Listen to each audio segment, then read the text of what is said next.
Welcome, Zoo Assembliers! My name is Zouk Azalishvili and I'm the founder of Zoo Assembly.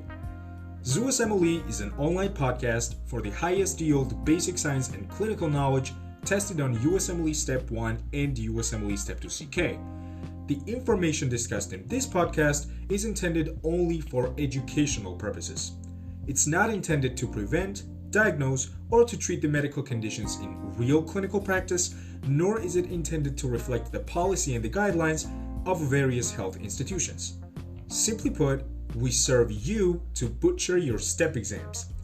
Please subscribe to our podcast, Facebook, Instagram pages, and the YouTube channels down below in the description of this episode so that we keep you tuned for the news at Zoo Assembly. Now, let's start rolling.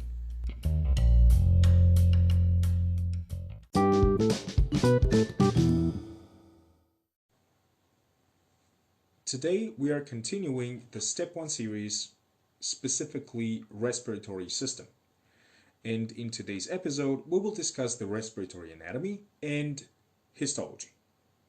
So let's start. At first, we need to describe the two main parts of the respiratory system. The respiratory system is divided into the conducting zone and the respiratory zone. Conducting zone is called so because its function is to conduct the air to the respiratory zone. In other words, conducting zone does not participate in gas exchange. So oxygen is not going into the blood and carbon dioxide is not going from the blood into the airways in the conducting zone. This process occurs in the respiratory zone. And the respiratory zone is named so because this is where the actual respiration takes place. This is where the oxygen goes into blood from the alveoli and the carbon dioxide goes from the blood into the alveoli, right? So what are the parts of conducting zone? Conducting zone is anything starting from the nose and mouth all the way through the terminal bronchioles. So to be more specific, the conducting zone involves nose, mouth, nasopharynx, oropharynx, larynx, trachea, bronchi, bronchioles, and terminal bronchioles. The conducting zone is further subdivided into the large airways and the small airways, and this has the clinical significance that we'll talk about in a little bit. But first, let's just list the parts of the conducting zone which are considered to be the large airways and the parts which are considered the small airways. Large airways are anything from the nose and the mouth all the way through the tertiary or segmental bronchi. Let me remind you that the bronchi are classified into three different types. We have primary or main stem bronchi, and there are only two of these. So we have right main stem bronchus and the left main stem bronchus. Then these primary or main stem bronchi subdivide into the secondary or the lobar bronchi. And on the right side we have three lobar bronchi, and on the left side we only have two lobar bronchi. And we will find out the reason for this anatomical fact in today's episode. And finally, the secondary bronchi further subdivide into tertiary or segmental bronchi. Because if you recall from your respiratory anatomy, the lung is divided into the lobes and then the segments, and each segment has its own separate blood supply, venous drainage, and the lymphatic drainage. And we will definitely reiterate this point later in today's episode. But the main point here was that the large airways of the conducting zone are anything from the nose and mouth all the way through the tertiary or segmental bronchi. In contrast, the bronchioles and the terminal bronchioles are considered to be the small airways. Now, as I told you, there is a clinical significance about this particular way of classifying the conducting zone components. And let me tell you what it is.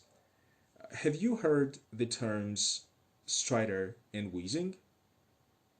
I hope you have. But let me still define them for you.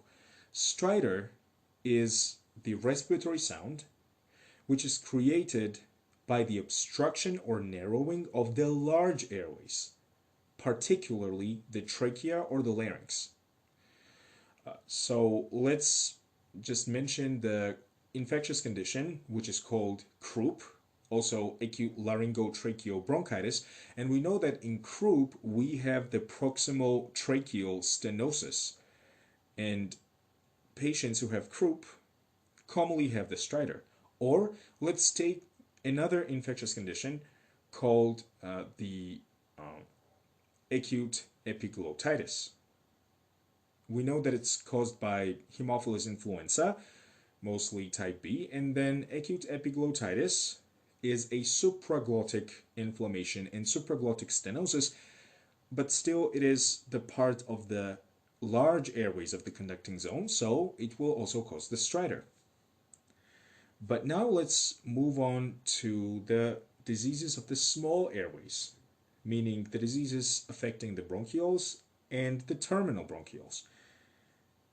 The term wheezing is the pulmonary sound created by obstruction or narrowing of the small airways, or bronchioles and terminal bronchioles. And the classic disease which causes narrowing of this part of the conducting zone is asthma. We commonly say that patients with asthma, especially during their attacks, have wheezing, and this wheezing is caused exactly by the narrowing and the spasm of the bronchioles and the terminal bronchioles as well. Now, let's explain what the functions of the conducting zone are. There are three functions accommodated by the conducting zone of the respiratory system. First of all, it warms the air. Secondly, it also humidifies the air by the water droplets.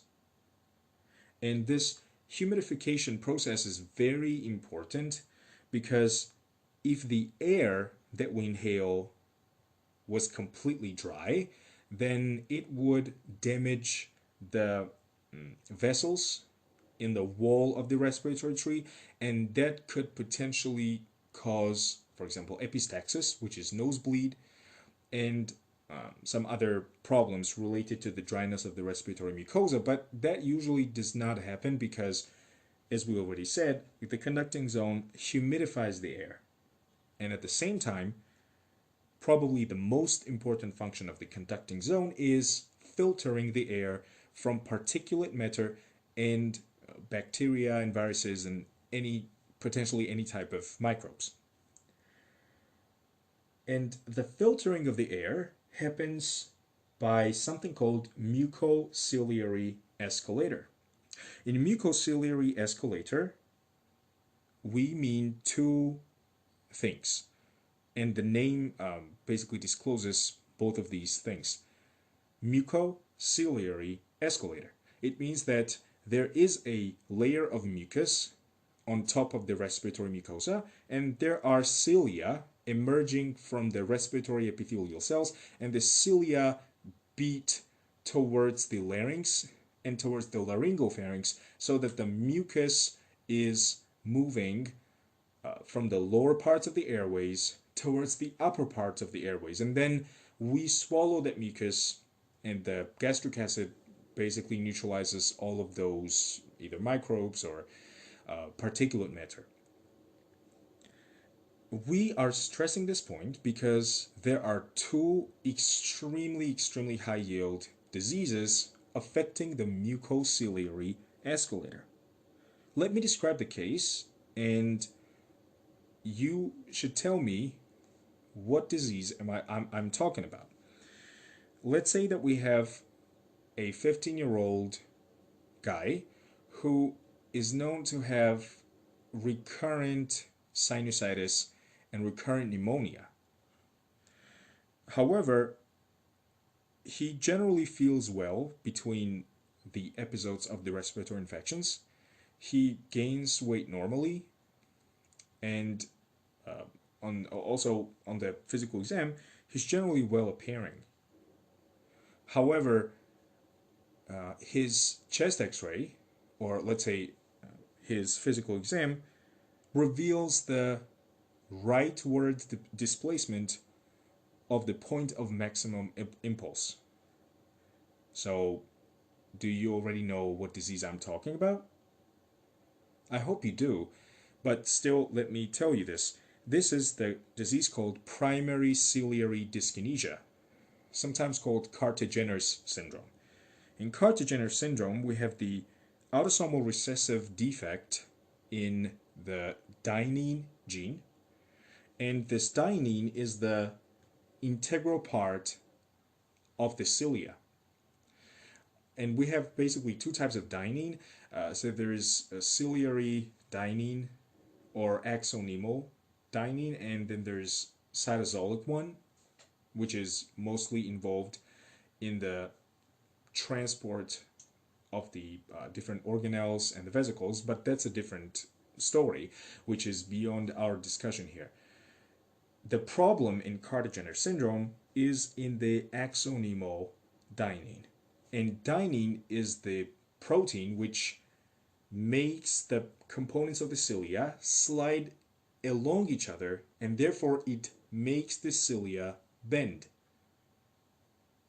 Consequently, you can imagine that if we don't have dynein, or if the dynein arm is dysfunctional in any possible way, then the cilia cannot beat. The cilia cannot bend towards the larynx and towards the laryngopharynx.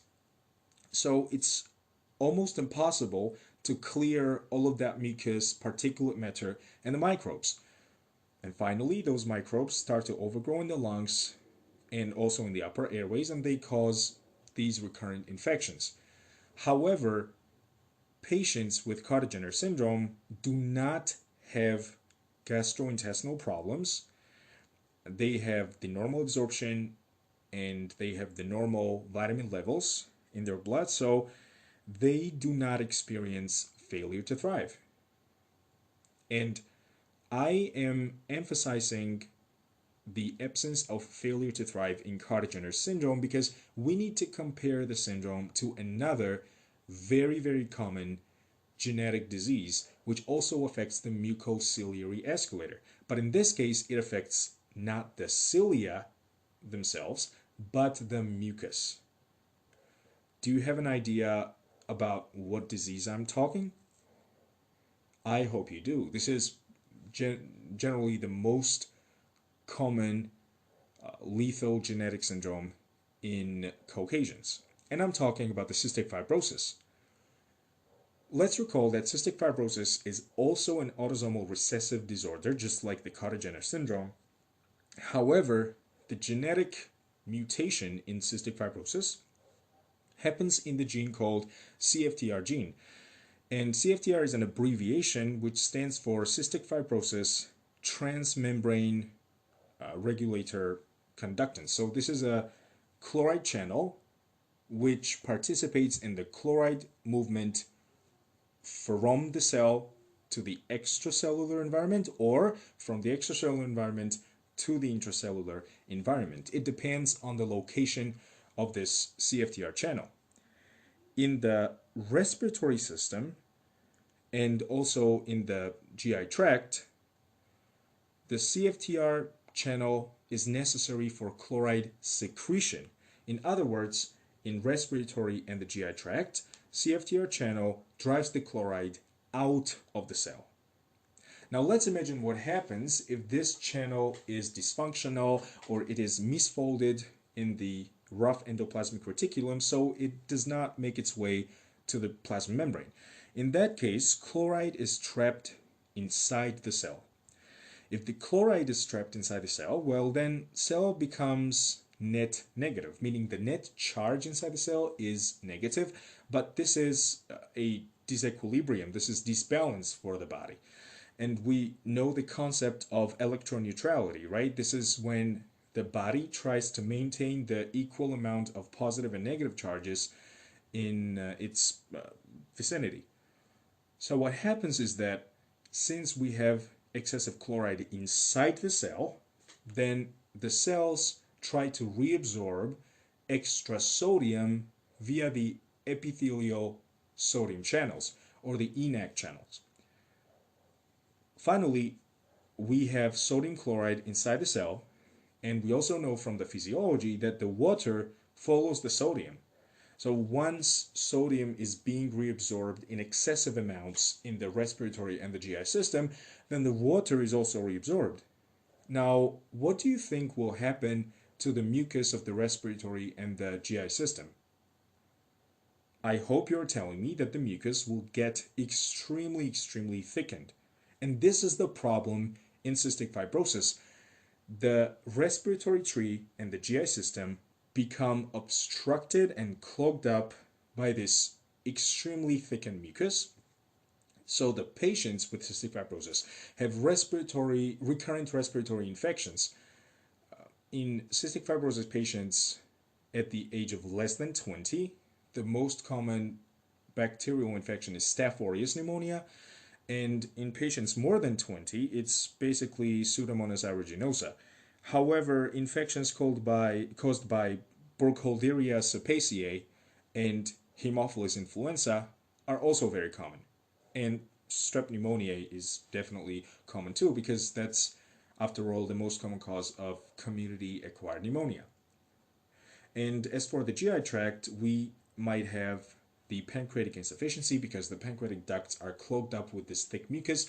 So the cystic fibrosis patients will have malabsorption, they will have the deficiency of mostly fat-soluble vitamins, and we might see the manifestations of the deficiencies of those fat-soluble vitamins.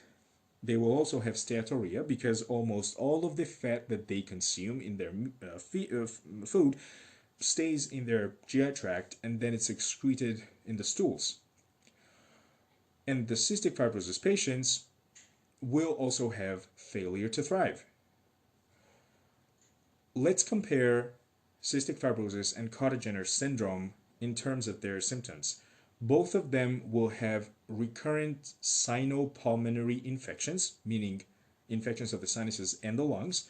However, it is the cystic fibrosis which will also have gastrointestinal problems, failure to thrive, and steatorrhea, while Cardiogenic syndrome will have none of these findings, which we talked about for the cystic fibrosis.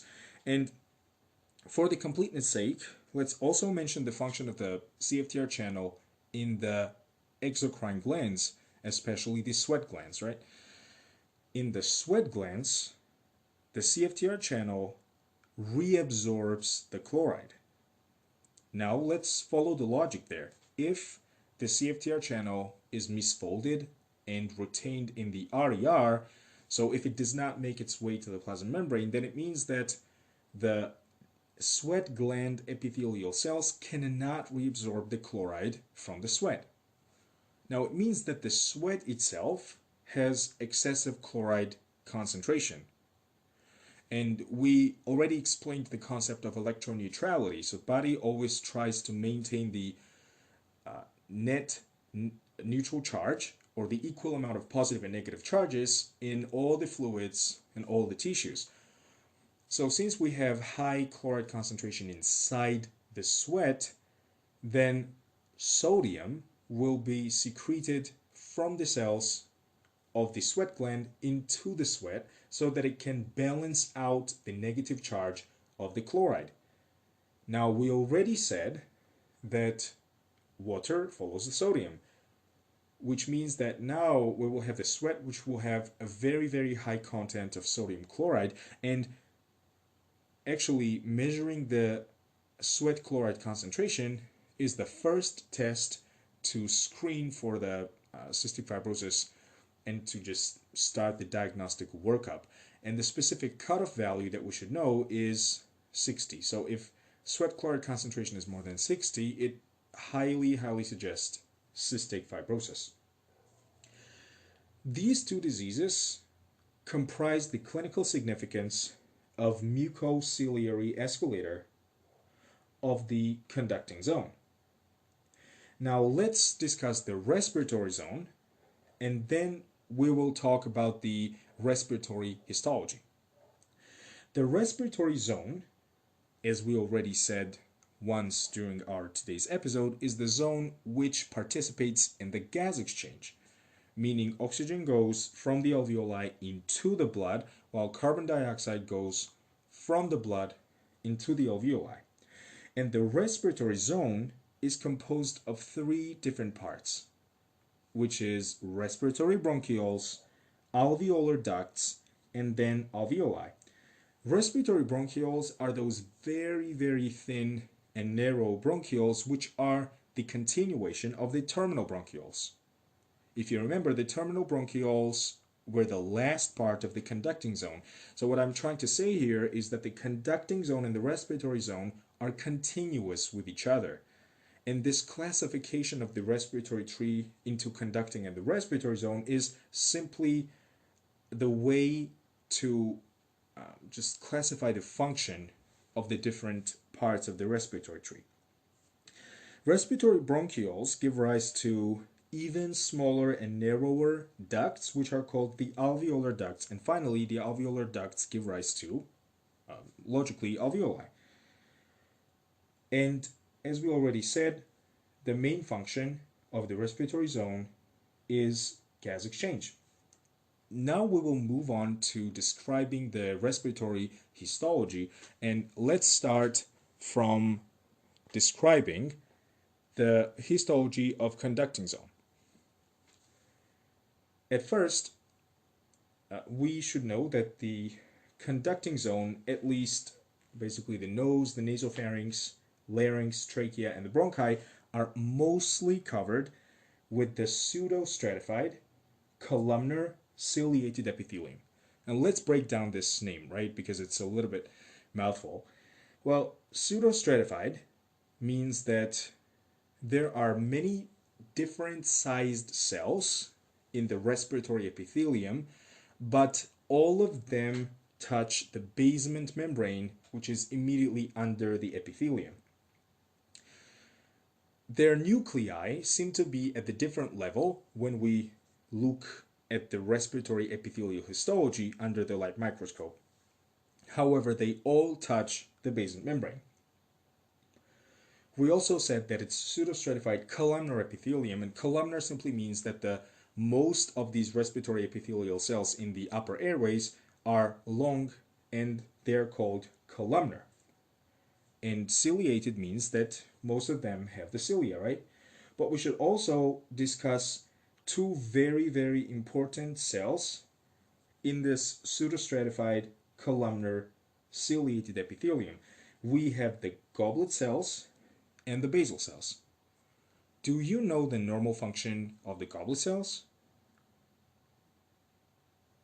I hope that you do, but if you don't, not a problem. We'll explain it right now.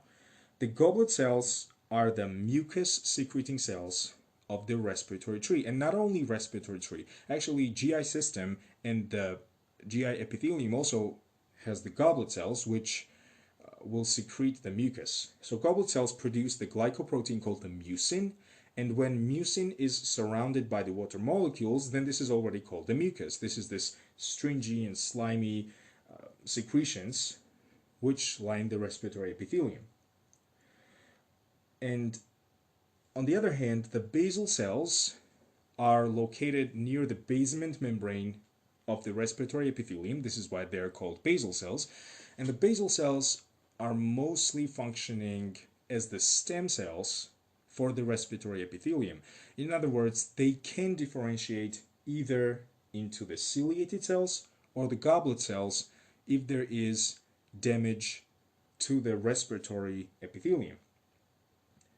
And basal cells also include some cells which are called neuroendocrine cells, and they are also called Kulczycki cells. I am mentioning this name because we will mention the specific type of lung cancer in the pathology section, which is called small cell lung carcinoma. And the small cell lung carcinoma is actually the cancer of these small blue neuroendocrine cells called Kulczycki cells. And I think it's better that we mention this today, and we will solidify this knowledge when we talk about the pulmonary pathology, specifically the lung cancer. Under the basement membrane, we definitely have the submucosa, which is mostly connective tissue with the blood vessels, venous drainage, and lymphatic drainage. And then under submucosa, we have the muscularis layer, which is the muscle around the respiratory tree. This is a smooth muscle, and it regulates the diameter of the conducting zone airways. What I mean here is that the smooth muscle extends all the way through the terminal bronchioles. So we can regulate the diameter of the bronchi and the bronchioles and the terminal bronchioles so they can constrict or they can dilate. And this function is dysregulated in case of asthma, for example, in which case we have periodic constriction of the bronchi and bronchioles and terminal bronchioles, and this causes wheezing, as we already discussed. The trachea and the bronchi also have the cartilage.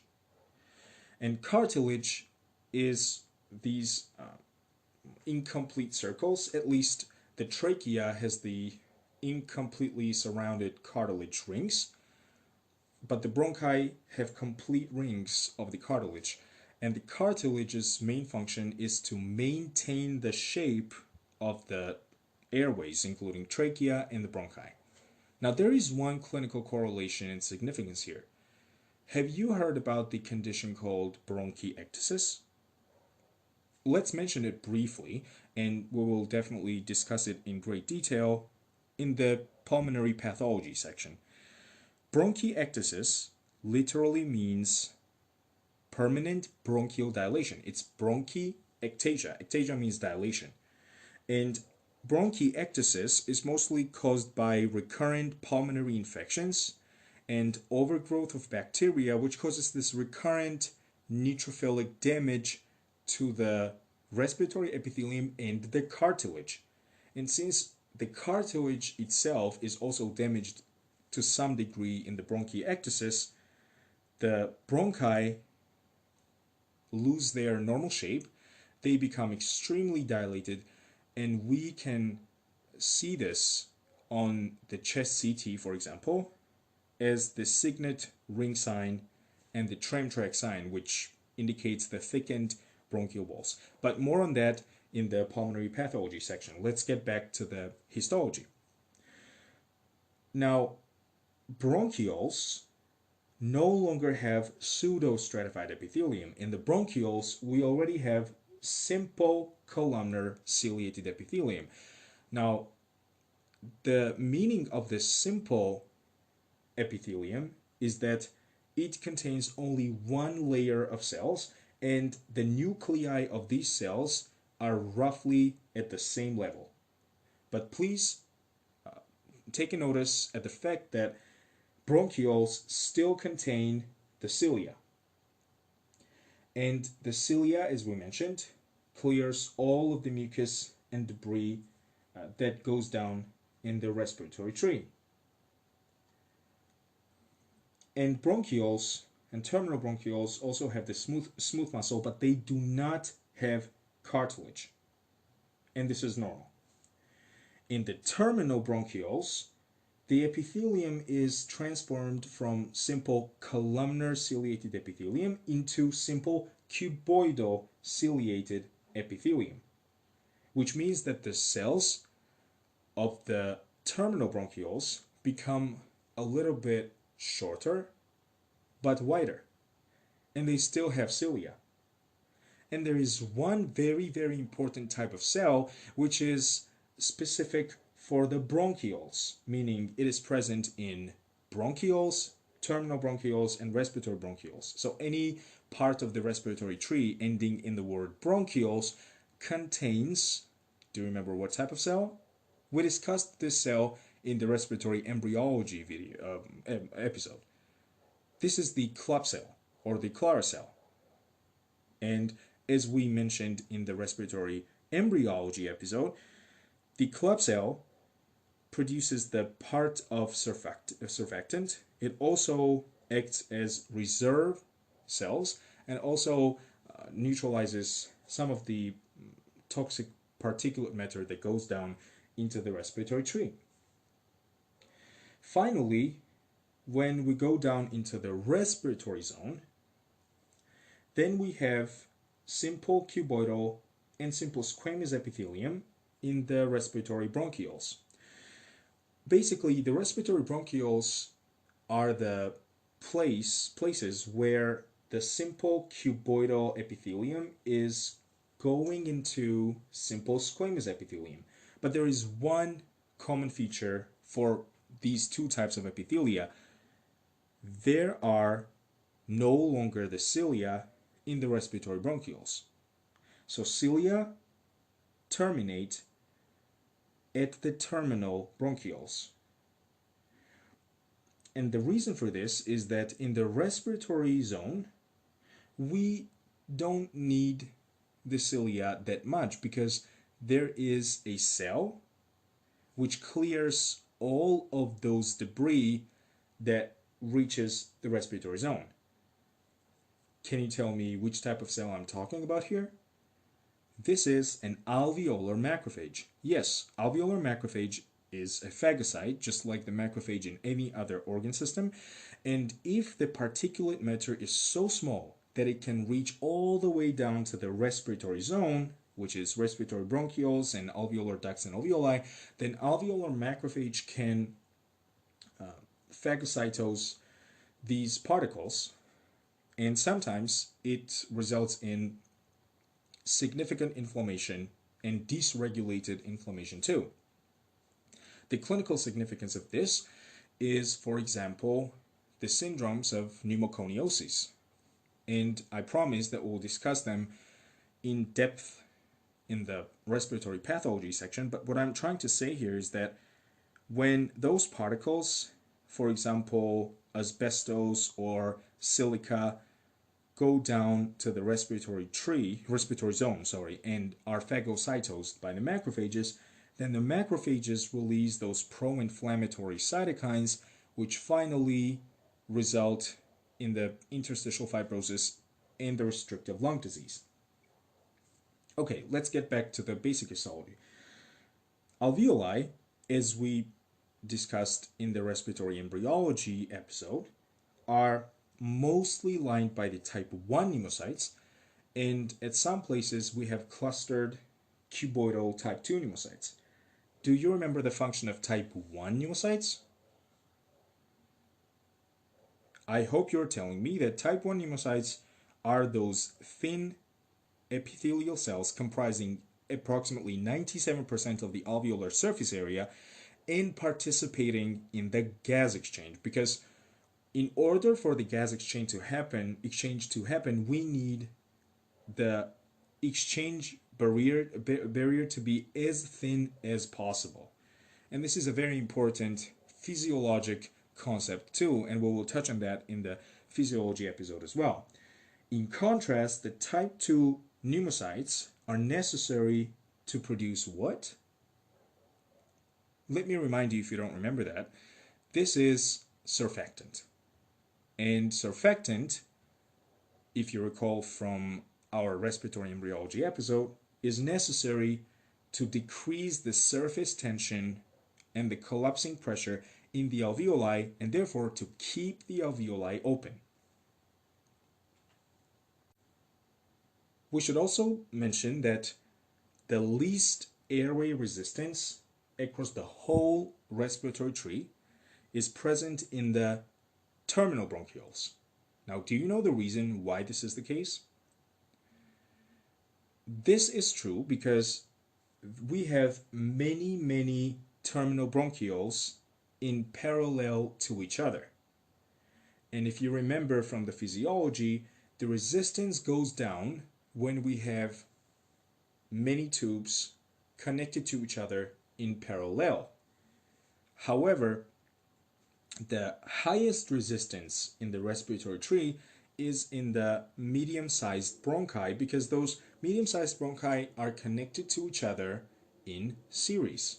And once again, if we recall from the physiology, the resistance increases if we connect the tubes or the structures in series, because in that case the resistances of each resistor add up to each other, and finally we will receive the great value for the resistance. Okay, now that we've discussed the general anatomy and histology of the whole respiratory tree, let's focus on the lungs and pulmonary arteries and their high-yield anatomic correlations. We mentioned this fact earlier during today's episode, but let's just spread this topic a little bit. Right lung has 3 lobes. We have right upper lobe, called RUL, right middle lobe, which is RML, and right lower lobe, which is RLL. And therefore, there are 2 fissures in the right lung, because each fissure separates 2 neighboring lobes of the lung. We have a horizontal fissure on the right side, which separates the right upper and the middle lobes from each other. And then we have oblique fissure on the right side as well, which separates the right middle and the lower lobes from each other. Now let's move on to the left lung. Left lung has only 2 lobes. It has 2 lobes, so we have the left upper lobe, or LUL, and then we have the left lower lobe, or LLL. And there is a small part of the left upper lobe which is called lingula, and this is a small protrusion near the cardiac apex, which is almost like a homologue for the right middle lobe. Since we have only 2 lobes in the left lung, how many fissures do you think we'll have in the left lung? I really hope that you're telling me that we'll have only 1 fissure, because as we already said, 1 fissure separates 2 neighboring lobes in the lungs, and in the left lung we have only 2 lobes. And the left-sided fissure is an oblique fissure. Let's summarize the fissures present in the lungs. We have the horizontal fissure in the right lung, and the horizontal fissure is present only in the right lung, not in the left lung. However, we have oblique fissures in both right and the left lungs. So we have right oblique fissure and the left oblique fissure. Now, the lower lobes, both right and left lower lobes, are represented mostly on the posterior side of the thorax. Therefore, if during the pulmonary auscultation we need to auscultate the lower lobes, we actually need to auscultate the patient's backside in order to find out if there is something wrong there. Before we move on to the anatomy of the pulmonary arteries and their relationship to the main stem bronchi, let me talk about the aspiration anatomy. In aspiration anatomy, I mean the lung lobe, which will receive the aspirated object while the patient is in different positions during the aspiration. Generally, there is one rule of thumb which you can use while you're solving the question about the aspiration. The right main stem bronchus is wider, it's less acutely deviated or more vertical, and it is shorter than the left main stem bronchus. Now here comes the question. Which main stem bronchi, in your opinion, will most likely receive the aspirated object? And I think you're telling me that it will be the right main stem bronchus. And the reason for this was basically all of those facts that we talked about basically a short time ago. right? So right mainstem bronchus is wider, more vertical, and also it is much shorter than the left mainstem bronchus. So it's much easier for the aspirated object to go into the right mainstem bronchus. But okay, it goes into the right primary bronchus, but then in which lobe of the right lung does the aspirated object get lodged? Well, here it depends on the position of the patient while she or he aspirates the object. If the patient is upright while he or she aspirates something, then this aspirated object will go into the posterobasal segment of the right lower lobe. Please remember these segments and the lobes because they are extremely important. And here we also have some general rules of thumb. First of all, since the right lower lobe is the lowest lobe in the right lung, it will most likely receive that aspirated object. And at the same time, the idea is that the aspirated object always goes down into the gravity dependent area, meaning the area which is affected the most by the gravity. And in an upright person, this lobe is right lower lobe, specifically posterobasal segment. And now, what happens if the patient is supine while she or he aspirates something, for example, the peanut? In that case, the aspirated object or the food particle will go in the right lower lobe, just like in case of the upright patient, but in this case, it will go into the apical segment or the superior segment of the right lower lobe because while we are in supine position, the most gravity dependent area is actually the apical or superior segment of the right lower lobe. And finally, if the patient is lying on his or her right side while he or she aspirates something, then this aspirated material will go into the right upper lobe because in this position, the most gravity dependent area is right upper lobe. Okay, now let's discuss the relationship, the anatomical relationship of the pulmonary arteries to the main stem bronchi. And there is one very famous mnemonic here from the first aid, and this mnemonic is RALS. RALS is basically telling us what is the location of the main stem bronchi in relation, what's the relationship of the pulmonary arteries to the main stem bronchi. And the first two letters in the mnemonic RALS is RA. It means that the right pulmonary artery is anterior to the right main stem bronchus. And the last two letters of this mnemonic is LS, which means that the left pulmonary artery is superior to the left main stem bronchus.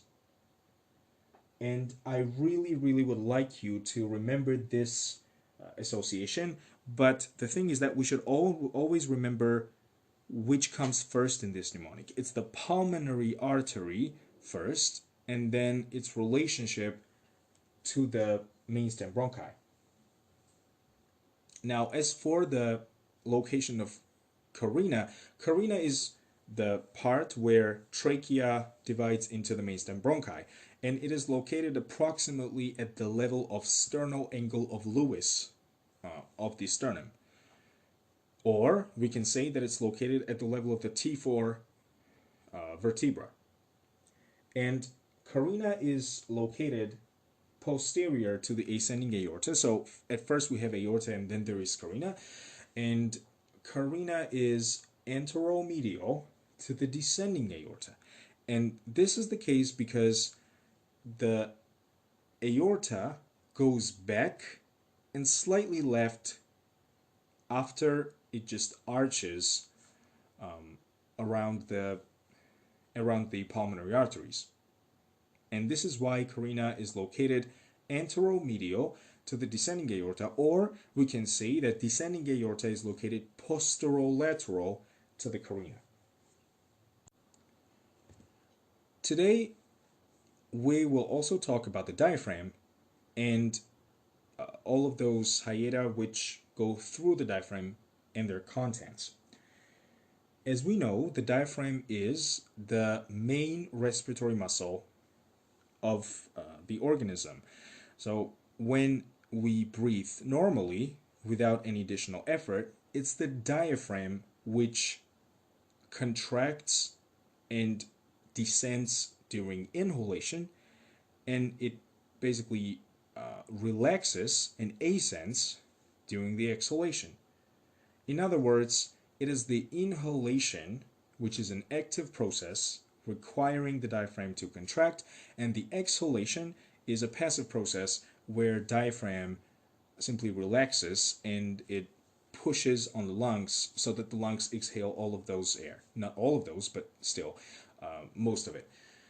And the right hemidiaphragm, i.e. the right half of the diaphragm or diaphragmatic dome, is normally a little bit higher than the left hemidiaphragm. So if you see on the chest x-ray that the patient's right diaphragmatic dome is located slightly at a higher level than the left diaphragmatic lobe, please don't consider this an abnormal finding. This is totally normal, and this is what usually happens.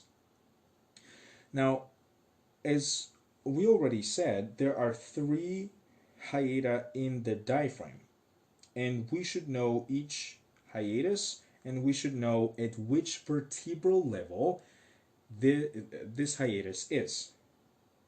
So we have the hiatus at the level of T8 vertebra, and in this hiatus there are two structures going from the thorax into the retroperitoneum. This is inferior vena cava and right phrenic nerve.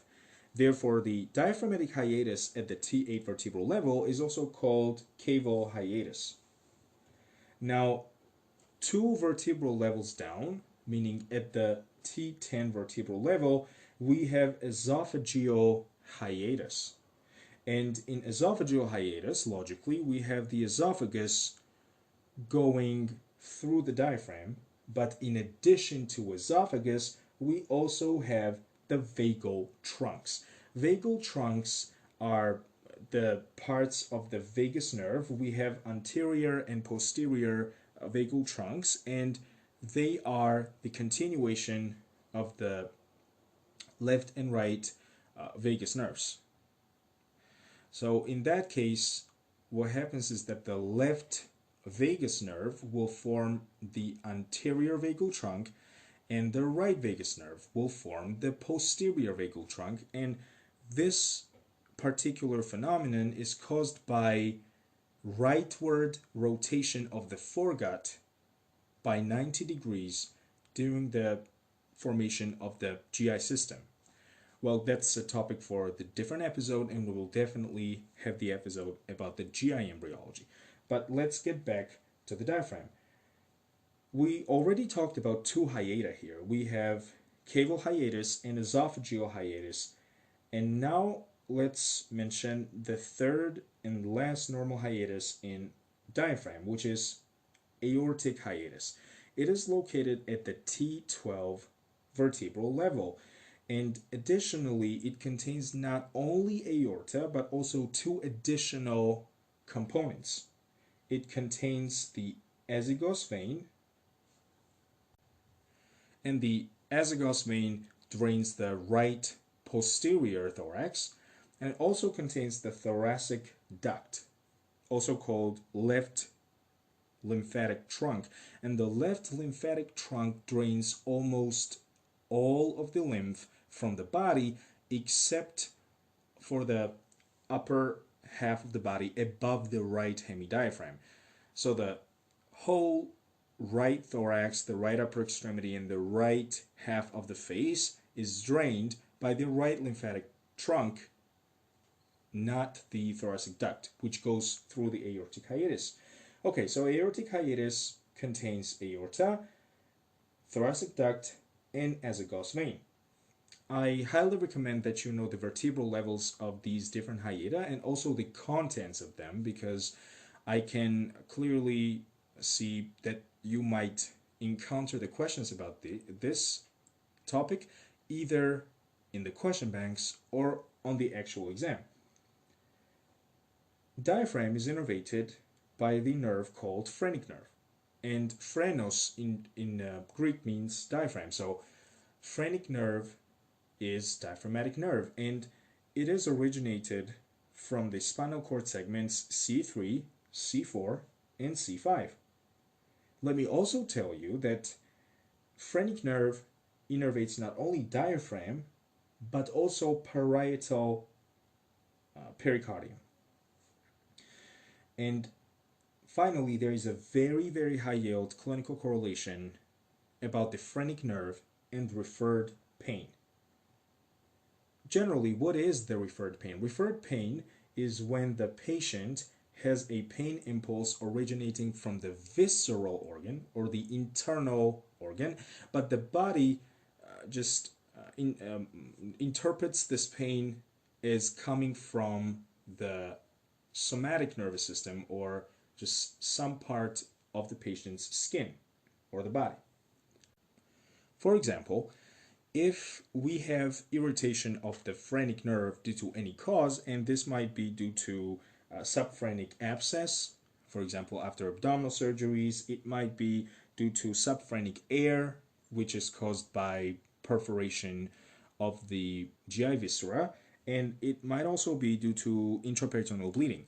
So whatever it is, when we have the pressure on the diaphragm from the downside of the diaphragm and this pressure irritates the phrenic nerve, then we might perceive the pain from the appropriate dermatomes. Do you remember which spinal nerves comprise the phrenic nerve? I hope you do. It's C3, 4, and 5. And there's also this very good and useful first aid mnemonic which says C345 keeps your diaphragm alive. So if we have diaphragmatic irritation, once again from many causes, also acute cholecystitis or biliary colic, then we might perceive the pain in C3, 4, or 5 dermatomes, which is mostly on the shoulder ridge and the trapezius ridge. And this is why, for example, the patient with acute cholecystitis might be feeling the pain not only in the right upper quadrant, but also in the right shoulder. And there is the analogous sign on the left side, which has a specific name. It's called Kerr sign. Kerr is spelled like K, E, H, and R.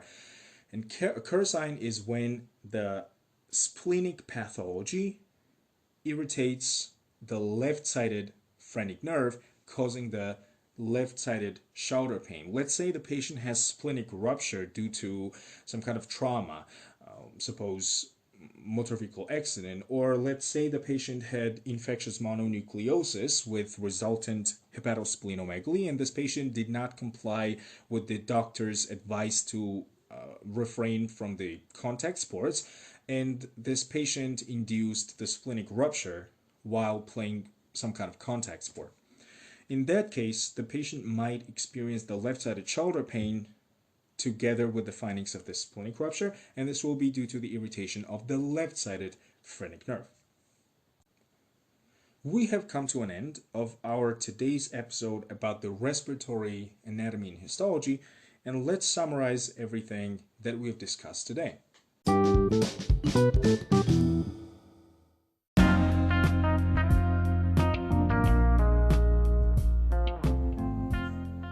Today we have talked about the general structure and histology of the respiratory tree.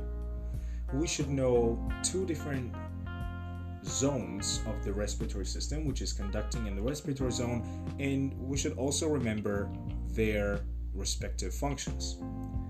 We also reviewed the lung anatomy, we should remember the number of the lobes and number of the main stem bronchi in each lungs. And it will be very, very good if you also remember the relationship of the pulmonary arteries to the main stem bronchi. Another extremely high yield topic that we have touched on today is the aspirational anatomy. In other words, we should know which part of the lungs will receive the aspirated material while the patient aspirates this object in different body positions. And finally, we talked about diaphragm and the diaphragmatic hiata. There are a total of 3 high-yield diaphragmatic hiata. We should know their vertebral levels and we should know their contents. So you can leave the voice message on this episode to let us know how we can improve our podcast for you. So thank you for your kind attention, Zosemeliers, and see you on the next episode.